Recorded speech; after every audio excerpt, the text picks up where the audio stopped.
ଛୁଟିରୁ ଫେରୁଥିବା ବେଳେ ଘଟିଗଲା ଅଘଟଣ। ନିମିଷକେ ଉଜୁଡ଼ି ଗଲା 40 ପରିବାର। ବଞ୍ଚାଅ ବଞ୍ଚାଅ ଚିତ୍କାରରେ ଫାଟି ପଡ଼ିଲା ପଦ୍ମା କୂଳ। ପାଣି ଭିତରୁ ବାହାରୁଛି ଗଦା ଗଦା ଶବ।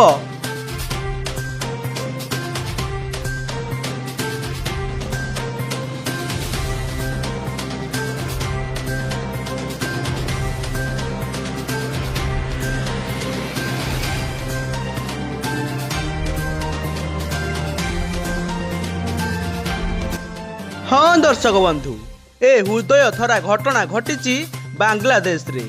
सही दिन थिला बुधवार संध्या 5टा।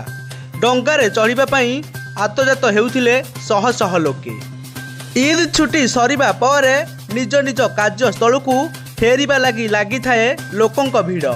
किंतु सेतेबेले हठात द्रुत बेगरे माड़ी आसिला बस। बस भितरे थिले 40 रु 50 जन यात्री। आउ किए किछि कहिबा पूर्वरु भाबिया पूर्वरु विशालकाय बसटी नदीर गर्भरे उबान हो जाइथिला।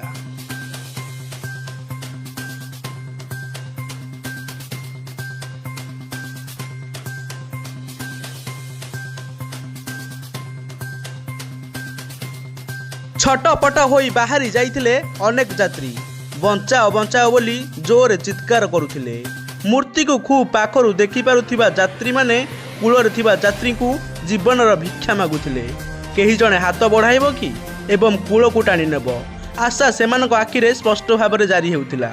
एही हृदय थरा घटना एबे सोशल मीडिया रे बेस भाइराल हेउछि। कुहा जाउछि जे दुर्घटनाटी दौलत आरफी टर्मिनाल नंबर 3 सम्मुख रे होइछि।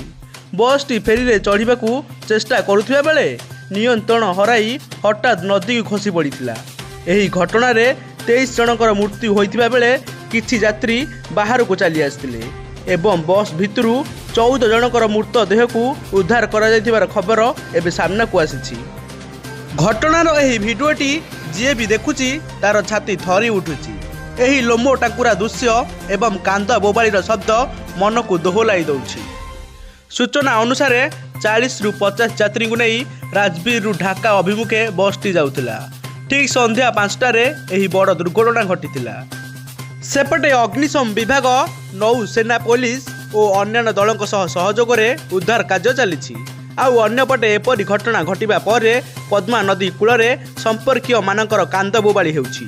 निज प्रियजन को खोजुछंती एबे भी लोके। आउ एही भली छाती थरा घटना घटिबा परे परिवार रे खेली जाइछि दुखर छाया। हस खुशी रे काली समस्ते बाहर थिबा बेले एबे आखि आगरे सोई जाइछि कूड़ कूड़ शव।